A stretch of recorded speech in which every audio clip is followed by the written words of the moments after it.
함께 찬양하시겠습니다.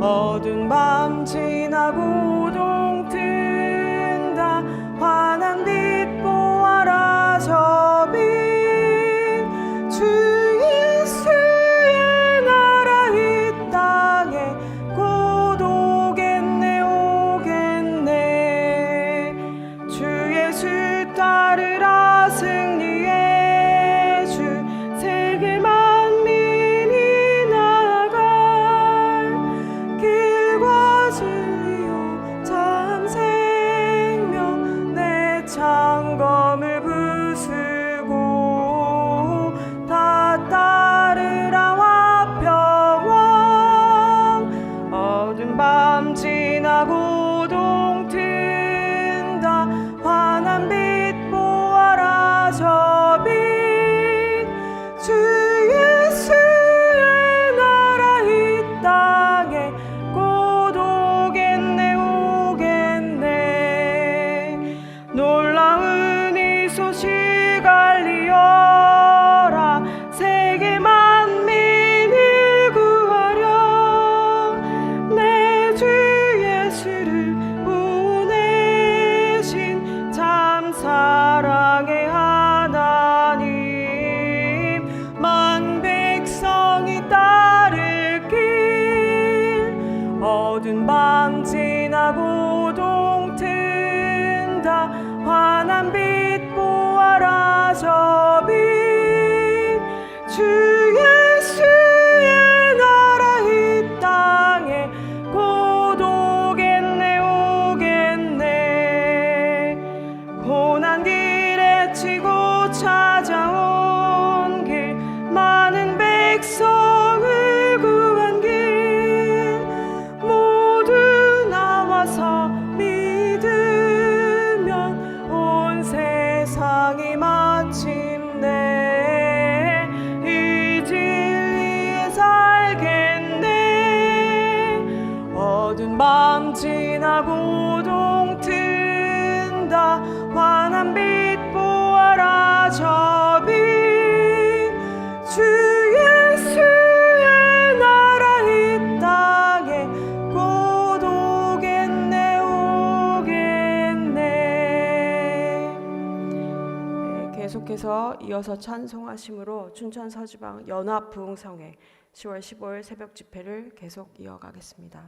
찬송가 304장 다 함께 찬송하시겠습니다.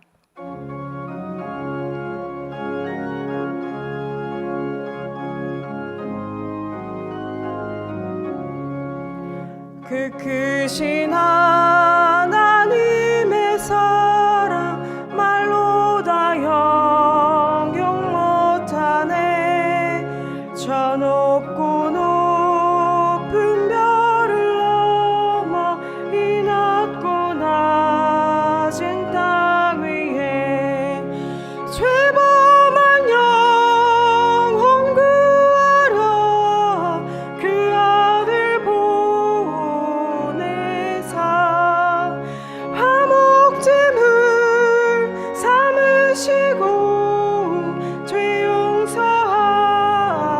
용서하셨네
하늘을 두루마리 삼고 바다를 먹물 삼아도 한없는 하나님의 사랑 나 기록할 수 없겠네. 하나님의 크신 사랑 어찌 닿았을까. 저 하늘 높이 쌓아도 세우지 못하리. 하나님 크신 사랑은 증량다 못하네. 영원히 변치 않는 사랑 성도여 찬양하세. 아멘. 이 시간 다 같이 기도하시겠습니다. 사랑의 하나님, 기적과 같은 이 하루를 살게 하심에 감사드립니다. 오늘도 이승훈 목사님을 통해 전해질 하나님의 귀한 말씀을 소중하게 우리의 마음으로 받아듣고 우리의 생각보다 우리와 더 가까이에서 동행해 주시는 하나님을 느끼며 이 하루를 잘 살게 하여 주옵소서. 춘천 서지방 연합 부흥성회 그 말씀의 여정이 아직 진행 중이오니 이 귀한 하나님의 말씀이 더 많은 하나님의 자녀들에게 더욱 풍성히 전해질 수 있도록 모든 이들의 마음이 세상의 계획에 우선됨보다 하나님의 말씀이 선포되어지는 이 거룩히 구별된 자리를 향한 기대함과 설레임으로 나아올 수 있도록 이 시간 강력히 모든 이들의 마음 가운데 앞서 일하시고 역사하여 주시옵소서. 우리에게 익숙한 시편 23편의 말씀에서 머무르는 것이 아니라 알고 있는 그 말씀대로 우리가 삶으로 온전히 살아낼 수 있도록 우리의 심령 가운데 깊이 역사하여 주시옵소서. 지금 이 시간에도 세상 곳곳에서는 많은 악행이 자행되고 있습니다. 하나님의 말씀과 뜻을 마음에 품은 자들이 일어서게 하시어 이런 악행을 능히 이겨낼 하나님의 군사로 그 필요한 곳곳에 보냄받아 거룩한 하나님의 방법으로 쓰임받게 하옵소서. 그리하여 이 세상을 지으신 하나님의 섭리를 온전히 또 순전히 따라가는 온 세상과 우리 모든 인류가 되게 하옵소서. 우리의 모든 기도가 나 자신만을 위한 이기적인 기도의 내용이 되지 않게 하시고 우리가 처하고 속한 그 어떠한 삶의 고통과 상황 중에서도 하나님의 우리를 향하신 견고한 뜻을 헤아릴 수 있는 하나님께서 부어주시고 하나님만이 부어주실 수 있는 거룩한 마음의 힘을 갈망하는 그러한 기도의 내용이 되게 하여 주옵소서. 하나님을 사용하려는 자가 되지 말게 하시고 하나님을 사랑하는 자, 하나님을 온 마음 다해 진실로 사랑하는 자가 되게 하여 주시옵소서. 오늘 이 하루도 이승훈 목사님을 통해 전해주시는 하나님의 말씀의 인도하심을 따라 하나님이 우리에게 주신 감사한 부분들과 은혜의 부분들을 발견하며 살도록 우리의 마음과 시선을 주님께서 친히 주관하여 주시옵소서. 주님께서 이승훈 목사님의 마음과 생각과 건강과 그의 가정을 돌보아 주시고 이 자리에 함께한 모든 이들의 마음과 생각과 건강과 가정 또한 돌보아 주실 것을 믿습니다. 언제나 가장 온전하고 선한 길로 우리를 인도하시는 사랑 그 자체이신 예수 그리스도의 이름으로 기도드립니다. 아멘.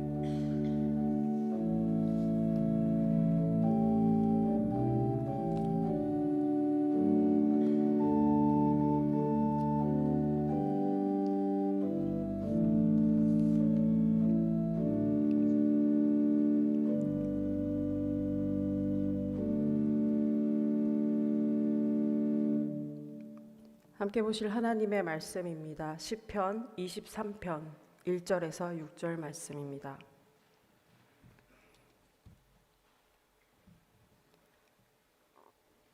여호와는 나의 목자시니 내게 부족함이 없으리로다. 그가 나를 푸른 풀밭에 누이시며 쉴 만한 물가로 인도하시는도다.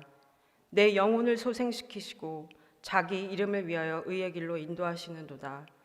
내가 사망의 음침한 골짜기로 다닐지라도 해를 두려워하지 않을 것은 주께서 나와 함께 하심이라. 주의 지팡이와 막대기가 나를 안위하시나이다. 주께서 내 원수의 목전에서 내게 상을 차려주시고 기름을 내 머리에 부으셨으니 내 잔이 넘치나이다. 내 평생의 선하심과 인자하심이 반드시 나를 따르리니 내가 여호와의 집에 영원히 살리로다. 이 시간 이승우 목사님 나오셔서 인도하심 그 거룩한 여정이란 제목으로 귀한 말씀 전해주시겠습니다.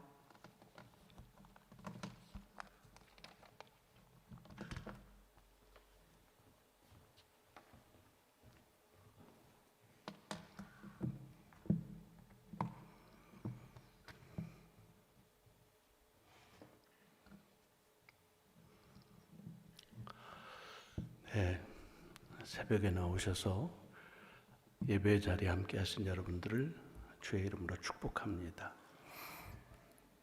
제가 한 교회를 36년 정도 섬기니까 감사한 것은 세대를 이어가면서 저들의 삶을 같이 동반하는 것이 제게는 큰 축복입니다. 제가 가서 목회하면서 전도사님이셨던 분께서 중매에서 결혼해가지고 목사 안수 받고 목회하시는데, 그 전도사님의 아들이 대학을 졸업하고 신학교를 와서 저하고 같이 이제 사역을 하는 전도사님이 되셨습니다. 세대를 이어가는 목회자들을 섬기는 게 큰 기쁨이고 또 감사하는 일이지요. 그 중에 하나가 새벽에 아버지 장로님이 앉으셨던 그 자리에 지금은 따님께서 매일 그 자리를 앉으셔서 기도의 자리, 찬송의 자리를 지키는 모습을 보는 것은 참 아름답고 거룩합니다. 여러분, 이 땅에서 살면서 하늘의 법도를 따라 산다는 일은 쉽지가 않습니다. 그래서 자리를 지킨다는 것, 특별히 기도와 찬송의 자리를 지킨다는 일들이 그리 녹록하지 않은 그런 일입니다. 근데 그 일을 아버지가 지켰던 자리를 따님이 지킨다는 일은 그래서 거룩하다, 좀 다르다, 그렇게 말씀을 드립니다. 이렇게 말씀드리면 우리 어르신들 가운데 아유, 우리 아들놈도 딸놈도 좀 와서 앉아야 되는데 이걸 어떡하나 그렇게 생각하실 텐데, 그 따님은 그 아버님 교회 다니실 때 별로 다니지도 않으셨습니다. 근데 참 신묘막측하죠. 아버님 돌아가시고 나서부터 그 예배의 자리를 지키는 것을 보면 그것은 그 아버님의 어떤 바램도 있지만 또 따님의 그런 열성도 있지만 하나님의 인도하심과 하나님의 축복하심의 귀한 증거다, 열매다, 그런 생각을 합니다. 그러니까 내 자식들이 내 자리를 지켰으면 하는 마음을 가지면서 아쉬워하지 마시고 우리의 삶에 있는 동안에 여러분이 여러분의 예배의 자리, 기도의 자리, 찬송의 자리를 지키면 분명히 여러분들 뒤를 이어서 또 그 기도의 자리를 여러분들의 자녀들이 지켜나갈 것입니다. 여러분, 인생에 성공이라고 하는 건 다른 게 아닙니다. 영어로 전 영어를 잘 못해요.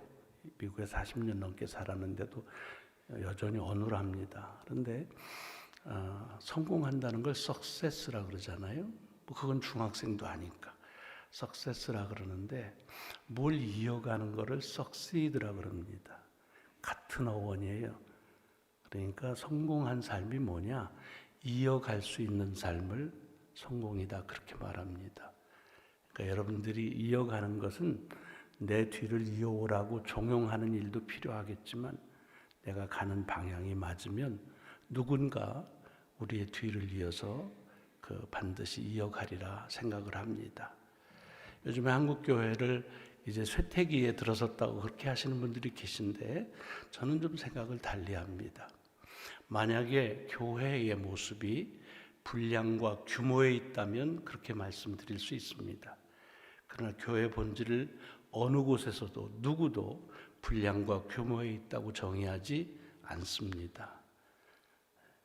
그리고 어떤 유명한 그런 목회자나 목사들이나 또 성도들에 의해서 이어가는 것도 아닙니다. 여러분 성경에 보면은 우리의 신앙의 본이 되는 많은 교회가 있잖아요. 안디옥 교회, 에베소 교회, 갈라디아, 데살로니가 교회 많죠. 그 교회 규모가 얼마였는지 아시는 분 계십니까? 여러 교회 중에 한 교회라도, 또는 그 교회 담임 목사님이 누구셨는지 아시는 분 계십니까? 성경에는 그런 일에 괴념하지 않습니다. 단 그 교회는 하나님의 역사가 이어갔다. 그 교회는 하나님의 사랑과 열정으로 이어졌다. 그렇지 못하다라고 하는 것들만 역사 속에 기술되어 갑니다. 그러니까 우리 스스로가 어떻게 기억되느냐보다 더 중요한 것은 이 세상에서 주님 오실 때까지 교회를 통해서 하나님이 어떻게 역사하실지, 그리고 그 역사의 흐름에 우리가 잘 쓰임 받는다고 하는 것으로 족한 그런 삶이고, 바로 그것이 오늘 이 시간 여러분들이 지키고 있는 그 자리를 통해서 이어가고 있다 생각을 해서, 그래서 잠깐 준비한 건 아니지만 말씀이 생각이 나서 같이 나눴습니다. 이렇게 헌금하신 것을 보니까 참 귀해요. 이게 여러분, 돈이라고 하는 거는 사실은 우리가 신앙적으로 이중적인 기준을 가질 때가 많습니다.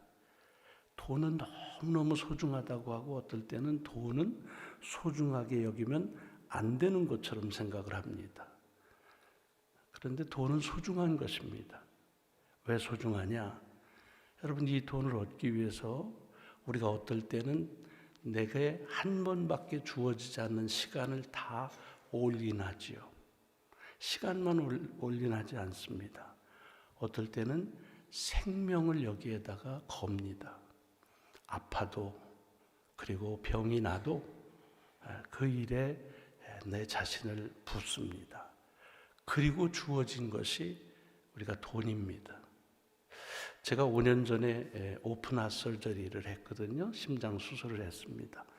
이제는 애뉴얼 체크업만 하고서 지낼 수 있도록 건강해져서 감사한데, 그때 느낀 게 있습니다. 그게 뭐냐 하면, 하나님은 우리의 생명을 요구하진 않으시는구나. 여러분, 찬송가 보면 내 생명을 드립니다 그러는데 그거 좀 무서워요. 왜냐하면 생명을 살리시는 분이신데, 근데 그거를 생명을 드리겠다 그러면 하나님이 어떻게 생각하실까? 기특하다. 그렇게 말씀하실 수도 있지만 좀 애잔하실 것 같아요. 여러분, 자녀들 쓰라고 돈 주는데요, 물론 주기도 전에 막 달라고 그러고 거의 강탈해 가는 그런 자녀도 그렇게 좋은 자녀는 아니지요. 근데 쓰라고 그러면 그 돈을 가지고 쓰고 그리고 의미 있게 써야 준 사람의 보람도 있고 주는 기쁨도 있습니다. 근데 그 아들, 딸이 그 줬던 돈을 차곡차곡 모았다가, 아버지 지난 1년 동안 저 쓰라고 준 용돈인데 이거 아버지께 드립니다 하면 어떻겠어요? 그런 놈만 있으면 내가 무슨 걱정이냐, 그냥 갖다 퍼주지라고 생각하시면 부모의 마음은 아닐 겁니다. 좀 애잔하죠. 내가 그거 없어도 나는 괜찮고 그거 가지고 살라고 준 건데 그걸 뭘 그렇게 아껴가지고서 나를 또 주나 싶은 마음이 아마 부모님들의 마음에 있을 것입니다. 우리의 생명도 그렇지 않나 싶어요.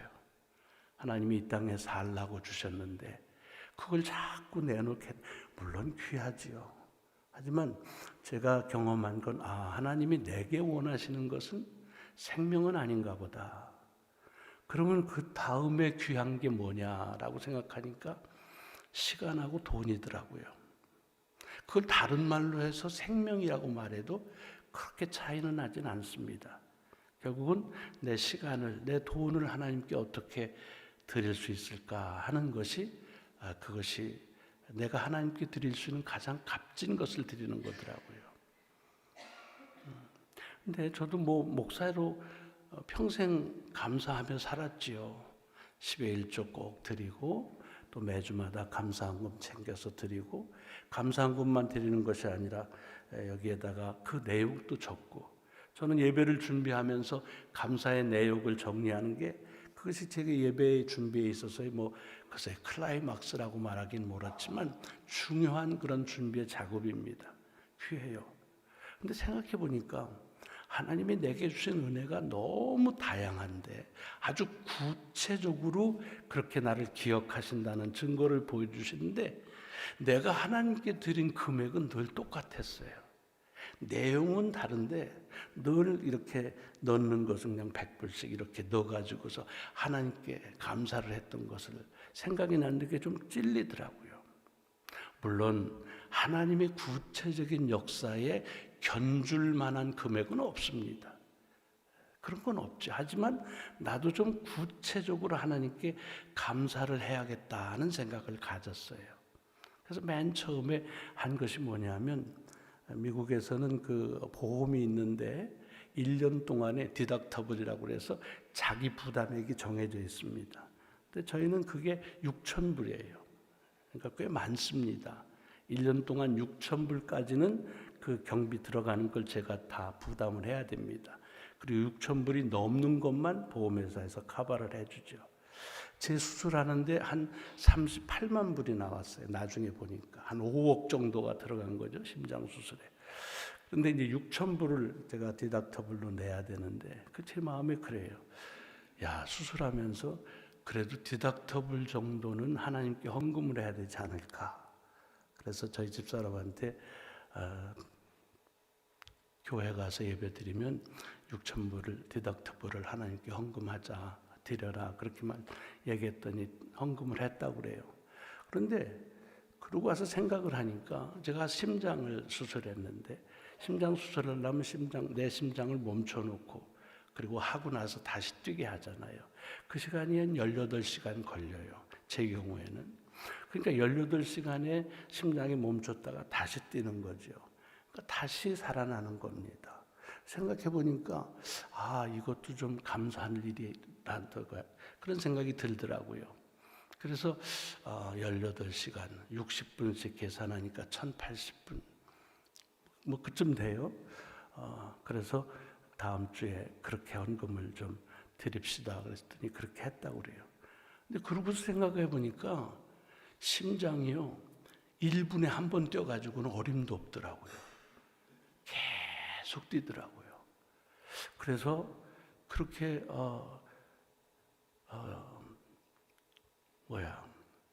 18 곱하기 60 그렇게 해가지고서 1,080이었는데 거기다 곱하기 60을 더했더니 숫자가 6만이 넘어가더라고요. 근데 제 어카운트에 제 은행 부자에 6만 불이 있으면 다 드리고 싶더라고요. 근데 그렇게는 없고 그 집사람한테 그랬어요. 여보, 이거를 1불씩은 계산해야 되는데 10센트씩으로 깎으면 하나님이 쪼잔하다고 그럴까? 그런 생각이 들었어요. 10센트씩 계산해서 하나님께 봉헌을 했어요. 너무 감사한 거예요. 제가 수술 후에 달라진 것은 하나님께 감사하는 것을 조금 더 구체적으로 하자. 제 생일날이면 생일 숫자 곱하기 얼마. 그게 꼭 1불씩, 10불씩, 100불씩 되지 않아도 괜찮죠. 그러나 중요한 것은 내가 하나님께 구체적으로 하나님의 구체적인 역사를 기억하고 있습니다. 라고 하는 것을 표현하는 게 하나님께서야 그것을 1불로 계산하든 100불로 계산하든 무슨 변화가 있겠어요. 모든 것을 가지시고 모든 것을 만드시는 분이신데 근데 제게 그것이 귀한 신앙의 고백이 되더라고요.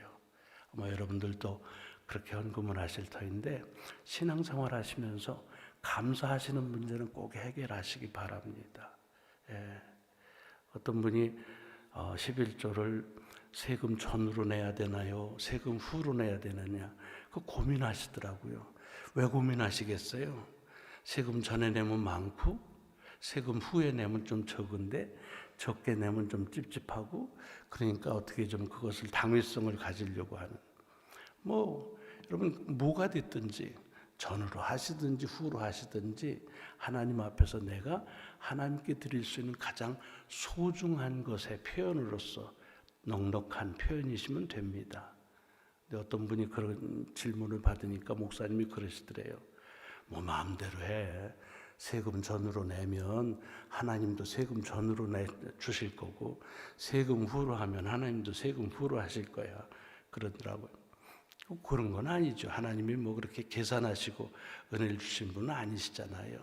중요한 건 뭐냐면 내 삶의 감사를 좀 구체적으로 생각하면서 주님을 기억하면 어떨까 하는 생각으로, 이것도 오늘 본문 말씀에서 제가 준비된 말씀은 아닌데 헌금을 보면서 떠오르는 말씀이라서 아마도 누군가에게 이 시간 필요한 말씀이라서 그래서 주셨다 생각하고 나눴습니다.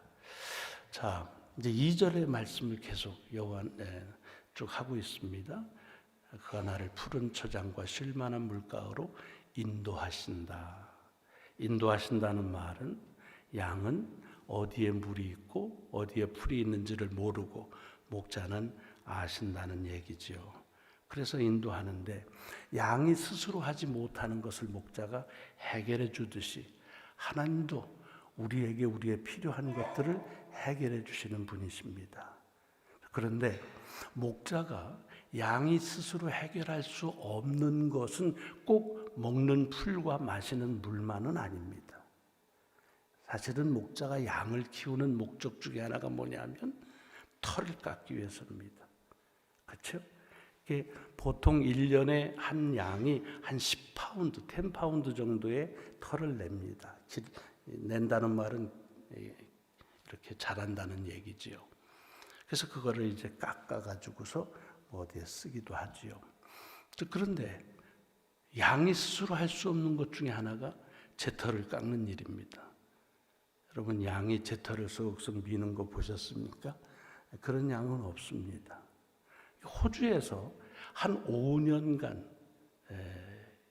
스스로 있다가 발견한 양이 있었습니다. 아마 유튜브에 많이들 소개가 됐을 거예요. 그래서 뭐 그 양에다가 이름도 붙이고 뭐 그랬죠. 그러니까 5년 동안 털을 못 깎은 거예요. 그러니까 얼마나 무겁습니까? 50파운드가 되니까. 그러니까 거의 걷지도 못해요. 그게 팔레스타인이면 벌써 갔지요. 근데 이게 호주니까 아마 먹을 물하고 마실 풀들이 그렇게 풍부한 곳에 있었었나 봐요. 그럴 수 있습니다. 양이 목자가 없이 먹을 수도 있고 마실 수도 있을 거예요. 왜냐하면 당기다가 있으면 먹으면 되니까. 그런데 할 수 없는 것이 뭐냐? 자기 털을 깎지는 못합니다. 그냥 수북이 그렇게 한 거 무거워 가지고서 걸을 수도 없는 양의 모습. 그래서 깎아주니까 그 다음엔 정말 다시 태어난 것처럼 그렇게 아주 뭐 애가 기뻐 뛴다고 얘기는 못하겠지만 그런 모습을 아마 여러분들이 유튜브를 통해서 보실 수가 있을 것입니다. 저는 그것을 보면서 이런 생각을 해요. 저 털이랄 게 뭘까? 살면 살수록 자기에게 많아지는 것. 꼭 재산만 그렇진 않고 스스로 해결할 수 없이 자기를 억누르고 그것이 쌓이면 쌓일수록 자기의 존재 자체가 위협스러운 것. 그게 뭘까? 뭐 여러 가지가 있겠지만 저는 신앙적으로 그것이 죄가 아닌가 생각이 듭니다. 여러분, 죄는 우리 스스로 해결할 수 있는 문제가 아닙니다. 내가 털어버린다고 털어지는 것이 아닙니다. 죄는 내가 없어졌다고 해서 없어지는 것이 아닙니다. 온전하게 우리의 구원자 되시는 하나님께서 예수 그리스도를 통해서 우리를 벗겨주시는 것. 그것이 복음이고 그것이 구원의 역사라고 우리는 믿지요. 그러니까 마치 양이 자라면 자랄수록 그 털의 무게가 많아질수록 어떻게 보면 우리가 살면 살수록 죄의 무게가 많아지지 않습니까? 그때마다 우리의 주인 되시는 목자 되시는 주님께서 내 죄를 사멸하시고 마치 털을 깎아주셔서 나를 가볍게 하시는 것처럼 그리 하시는 그런 하나님의 모습이 양이 털을 깎는 목자의 모습에서 또 하나 우리가 깨달을 수 있지 않을까 하는 그런 생각이 들었습니다. 우리가 신앙생활하면서 우리의 필요를 주님께서 공급하시는데 그 중에 하나가 나의 죄를 사멸하시고 나를 죄로부터 자유케 하시는 그런 하나님의 역사, 이것이 얼마나 귀한지 모릅니다. 그래서 여러분들은 정결하고 거룩하게 흠 없이 사셔서 모르겠지만, 만약에 저보고 내가 지금까지 살아온 삶에서 내가 지금 모든 죄들이 내 속에 그대로 붙어 있다고 한다면 과연 나는 그 죄를 짊어지고 갈 수 있을까? 뭐 평생을 얘기 안 해도 한 1년만 얘기해도, 아니 며칠만 내 속에 누르고 있는 죄가 내 속에서 그대로 붙어 있다고 한다면 아마 걸어 다니는 생존할 수가 없는 무게감일 것입니다. 감사하게도 주의 전에 나왔을 때마다 마치 양의 털을 깎아주시는 것처럼 우리의 죄를 깎아주시는, 덜어주시는, 구속해주시는 그런 하나님의 은혜를 이 말씀 속에서 다시 한번 깨닫게 됩니다. 자, 이제 양을 인도한다는 건 어떤 목적지까지 가는 거 아니겠습니까? 이제 가는데 사실은 모든 양이 다 그렇게 목자를 따라서 그렇게 잘 가는 것은 아닙니다. 대체적으로 그렇게 가지요. 근데 어떻습니까? 여러분, 그 선한 목자 그림을 보면은 누가 그렸는지 모르지만 되게 양을 한 마리 이렇게 안고 있는 그런 목자의 그림 생각이 나십니까? 그리고 옆에는 다른 양들은 이렇게 쫓아가고요. 근데 잘 보세요. 그 양이 굉장히 여립니다. 여린 양을 안고 있습니다. 암시하는 바가 많지요. 무슨 뜻이에요? 어떤 시원한 또는 풍요로운 그런 곳을 향해서 주께서 인도하시는데, 인도하더라도 그 목자를 따라 양이 마땅히 가야 되지만 어떤 형편에서든지 갈 수 없는 양이 생길 수가 있습니다.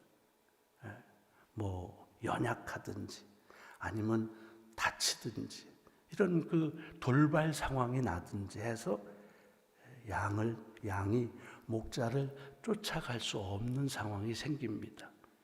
우리로 따지자면 삶의 위기를 맞이하죠. 양만 그런 건 아닙니다.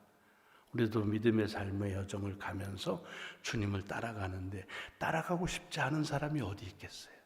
신앙생활하면서 말씀대로 그렇게 순종하고 살고 싶지 않은 이가 어디 있겠어요? 다 순종하고 싶죠. 다 감사하고 싶죠. 다 예배드리고 싶지요. 그런데 어떠세요? 어떤 상황들이, 어떤 여건들이, 또는 그것이 내 마음의 상태인 무엇이든지 그 일들을 할 수 없도록 그렇게 우리에게 닥치는 위기의 상황들이 있습니다. 그렇죠? 그러면 어떻습니까?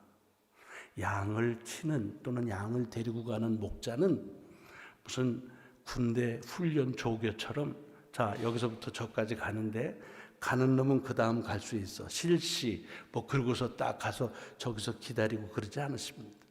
그 얘기예요. 양이 목자를 쫓아가다가 어떤 이유에서는 쫓아갈 수 없을 때에는 안아준다는 겁니다. 안고 데리고 가는 겁니다. 이걸 우리는 신앙적으로 기적이라고 말하죠. 그러면 하나님의 은혜, 하나님의 기적이 없었더라면 아마도 여러분은 모르지만 저는 어느 쯤에선가 낙오됐을 겁니다. 낙오되면 그러면 다른 짐승에게 먹힐 수밖에 없고 삶을 더 이상 연명해 나갈 수가 없는 거지요. 여러분 어떠세요? 하나님의 말씀대로 살려고 하는 그 삶의 여정 가운데에서 하나님께서 붙잡으시고 하나님께서 안아주시고 등에다가 짊어지시고 그렇게 갔던 일들 아마도 많이 기억이 되시리라고 생각합니다.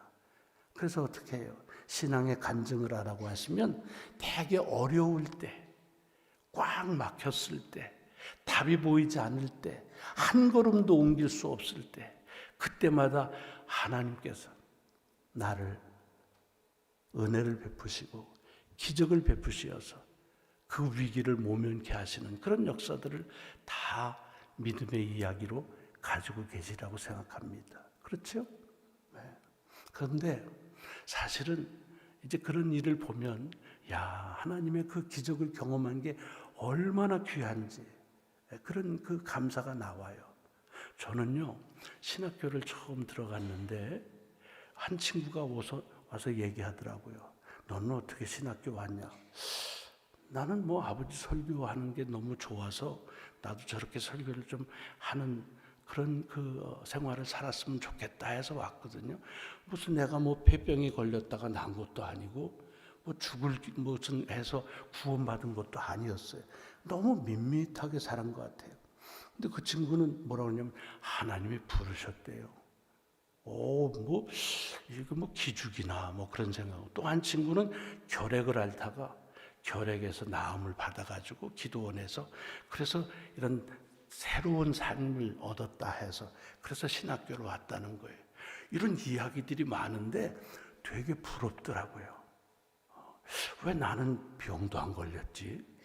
왜 난 다리도 안 부서졌지? 하다못해 교통사고도 좀 안 당했지?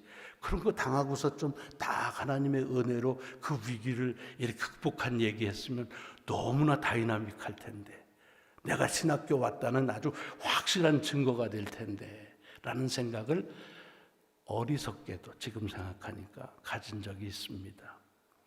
여러분, 다른 분들의 간증을 들으시면서 혹시 그런 생각을 하실 때는 없으신지요? 괜히 신앙의 위축이 돼서 나는 그런 간증 하나도 없어, 너무 밋밋하게 살았어 라고 하신다면 여러분이 살았던 그 여상함이 기적입니다. 어찌 보면 하나님께서 우리에게 베푸시는, 우리가 생각할 때 하나님에게는 못하실 일이 없으시니까 기적이라는 단어가 하나님에게는 그것은 상관이 있는 얘기는 아니지만, 우리가 그냥 통속적으로 말하는 기적을 경험하지 아니하면서도 살아올 수 있었다면 그게 기적이죠. 여러분, 어린 양을 이렇게 목자가 안고 간다고 해서 밑에 애들이 왜 나는 안 안아줘요? 그리고 칭얼대고 그러지 않습니다. 그냥 목자를 쫓아가는 거지요. 사실 기적이라는 게 그렇습니다. 이스라엘 백성들이 애굽을 떠나와서 홍해가 갈라져 가지고 홍해를 건넜다. 엄청난 기적의 역사죠. 여러분, 그건 정말 큰 기적이죠. 자연의 섭리를 그냥 다시 한번 바꾸시는 역사니까. 그런데 그렇게 바다를 갈라서 뭐를 만들었어요? 길을 낸 겁니다. 그러니까 그 다음에는 길이 있으면 바다를 굳이 가를 필요는 없습니다. 저희가 해병대 훈련 받을 때는 기압 빠진 기수라고 해서 비도 안 온다고, 비가 와야 항토에다 해가지고서 굴릴 텐데 이놈의 기수는 기압이 빠져가지고 비도 안 온다. 그래가지고 그냥 물을 갖다가 일부러 길어다가 붓고 거기를 황토를 흙을 해서 이제 우로 소이동 이런 간 적이 있습니다. 하나님은 그래야 하시는 분은 아니세요. 그러니까 엄청난 기적으로 인해서 우리에게 주어지는 것은 일상으로의 회복입니다. 질병에 걸렸다가 나은데 그분이 무슨 다음부터 아무 질병도 걸리지 않는 그런 무슨 증표를 받는 것이 아닙니다. 그냥 건강을 회복하는 것이죠. 그러니까 따지고 보면 거의 모든 것들이 우리가 생각하는 일상적인 그런 삶, 어떨 때는 지루할 만큼, 무료할 만큼 여겨지는 그것이 오히려 하나님의 더 큰 기적이라 하는 생각을 갖습니다.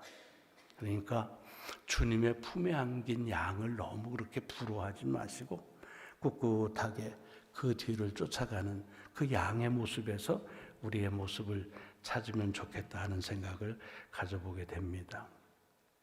자, 오늘 본문의 말씀에서 그냥 마지막 한 말씀만 더 드릴게요. 여기 푸른 초장과 쉴 만한 물가로 인도하는 거 아니겠습니까? 그러면 푸른 초장과 쉴 만한 물가가 어딘가 있다는 거지요. 이 춘천같이 물 많고 산 많은 데는 사실은 찾을 곳도 없어요. 그냥 가기만 하면 되는 거예요. 여러분, 팔레스타인이라고 그냥 메마른 광야만 있지 않습니다. 우기가 되면 사방에 꽃이 피고요. 여러분, 광야의 그 아네몬의 꽃이요, 이스라엘 한 2월 말 3월 초에 가면 그렇게 아름답게 피고요. 그리고 뭐 노란 꽃들 정말 아름다워서 왜 이 광야를 메마르다 그랬지? 라고 할 정도입니다. 물 여기저기 많습니다. 그런데 아시는 대로 이 우기가 지나고 건기가 시작되면 조금씩 물은 말라지고 풀은 마르고 그렇게 됩니다. 그래서 그 건기가 이제 얼만큼 되면 물이 점점 없어지죠. 그러니까 시편 42편에 보면 사슴이 시냇물을 찾아 헤매듯 내가 주를 앙모한다는 말은 목가적인 뜻이 아닙니다.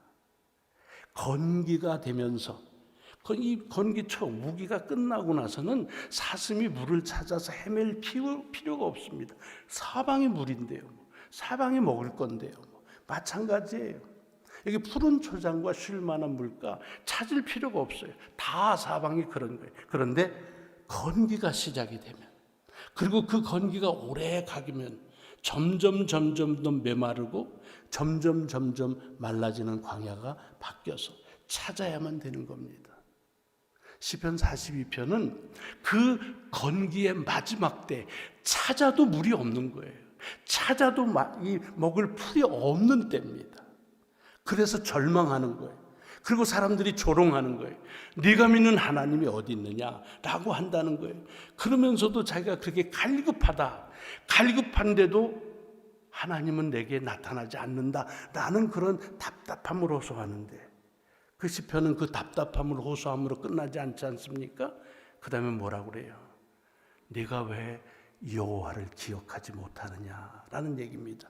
무슨 얘기예요? 팔레스타인 지역으로 말하면 건기가 가면 갈수록, 건기가 오래 가면 갈수록 뭐가 다시 와요? 우기가 오는 겁니다. 비만 한 번 오면 되는 거예요. 그러면 바짝 말랐던 광야가 다시 푸른 초장이 되는 거예요. 여러분, 이 말씀은 그래서 목자가 푸른 초장으로 쉴 만한 물가로 인도한다는 것을 어떤 장소적인 개념으로도 볼 수 있지만, 결국 메마른 광야의 푸른 초장과 쉴 만한 물가라는 것은 뭐냐?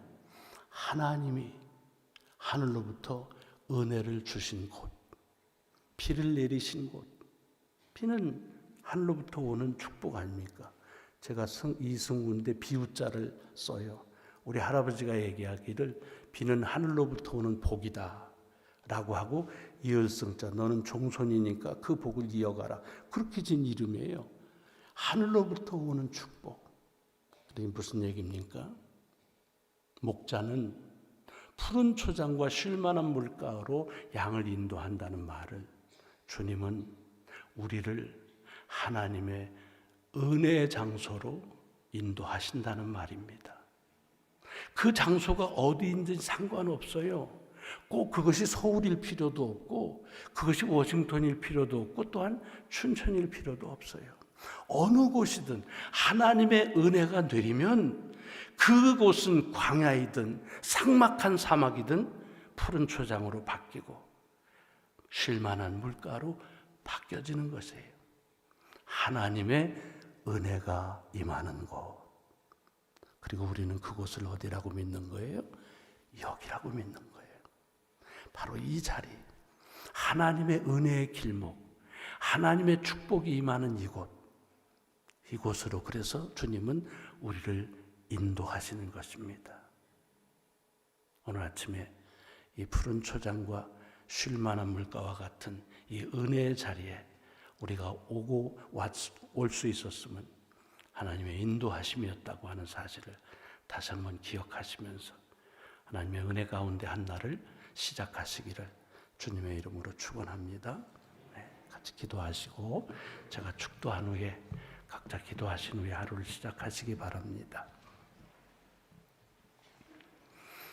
하나님, 감사합니다. 주의 말씀에 담겨져 있는 신비로운 은혜를 우리가 어찌 다 알 수 있습니까?